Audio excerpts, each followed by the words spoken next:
నేను చేసే చింతపండు పులిహోర పులుసు సంవత్సరం పాటు నిల్వ ఉంటుందండి. మనకి పులిహోర చేసుకోవాలి అనుకున్నప్పుడు వెంటనే చేసుకోవడానికి ఈజీగా ఉంటుంది. ముందుగా 250 గ్రాముల చింతపండు తీసుకొని పీచులు, పిక్కలు లేకుండగా శుభ్రం చేసుకోవాలి. ఫస్ట్ క్వాలిటీ చింతపండు తీసుకోండి. పులుపు చాలా బావుంటుంది. ఇప్పుడు గిన్నెలో 2 పెద్ద గ్లాసుల నీళ్లు పోసుకొని స్టవ్ మీద పెట్టి వేడి చేసి చింతపండు వేసి ఒక్క నిమిషం ఉడికించుకోవాలి. మరీ ఎక్కువసేపు ఉడికించాల్సిన అవసరం లేదండి. ఇలా కాస్త వేడవ్వగానే తీసి స్టవ్ మీద నుండి దించేసి పూర్తిగా వేడి చల్లారనివ్వాలి. ఇప్పుడు ఈ చింతపండు గుజ్జుని మిక్సీ జార్‌లో వేసి ఇలా మెత్తగా గ్రైండ్ చేసి చిల్లుల గిన్నెలో వేసుకొని వడకట్టుకోవాలి. వడకట్టుకునేటప్పుడు అడుగు భాగంలో ఉండే గిన్నె కాస్త లోతుగా మందంగా ఉండేలాగా చూసుకొని వడకట్టుకోవాలి. గ్రైండ్ చేసి పెట్టుకున్న చింతపండు గుజ్జు గట్టిగా ఉంటుంది కాబట్టి ఇలా మధ్య మధ్యలో నీళ్లు పోసుకుంటూ చేత్తో కలుపుతూ వడకట్టుకోవాలి. అప్పుడే మనకి చింతపండు గుజ్జు త్వరగా దిగుతుంది. ఇలా వడకట్టుకోవడం వల్ల పీచు, పిక్కలు ఏమన్నా ఉంటే కనుక అడుగు భాగంలో ఉండేవి వచ్చేస్తాయండి. ఇవి తీసేసి పక్కన పెట్టేసి, ఇలా వడకట్టుకున్న చింతపండు గుజ్జుని గరిటెతో ఒకసారి పైనుండి కిందకి కలిపేసి స్టవ్ మీద పెట్టి, ఒక చిన్న టీ గ్లాసుతో ముప్పావు గ్లాసు ఉప్పు, ఒక స్పూను పసుపు వేసి, ఒక పొంగు వచ్చే వరకు మీడియం ఫ్లేమ్‌లో కలుపుతూ ఉడికించుకోవాలి. 5 నిమిషాలకి పులుసు ఇలా కాస్త బబుల్స్ లాగా వస్తుందండి. ఇప్పుడు 200 గ్రాముల బెల్లం, 15 పచ్చిమిరపకాయలని పైన చీల్చుకొని వేసుకోవాలి.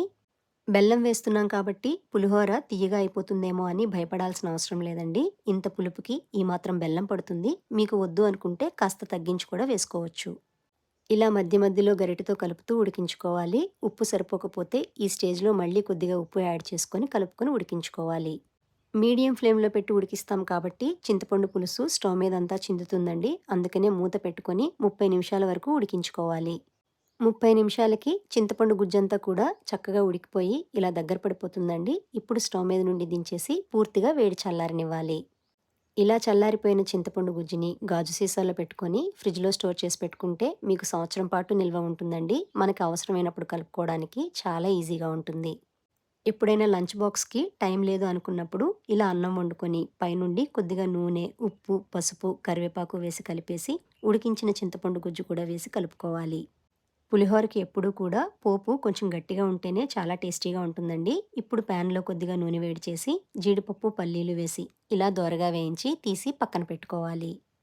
అదే ప్యాన్‌లో ఉన్న నూనెలో ఆవాలు, శనగపప్పు వేసి కాస్త దోరగా వేగాక ఎండుమిర్చి, పచ్చిమిరపకాయలు, కొద్దిగా అల్లం తరుగు, కరివేపాకు, ఇంగువ పోపు వేసుకొని కలిపి ఉంచుకున్న అన్నాన్ని కూడా వేసి కలుపుకోవాలి.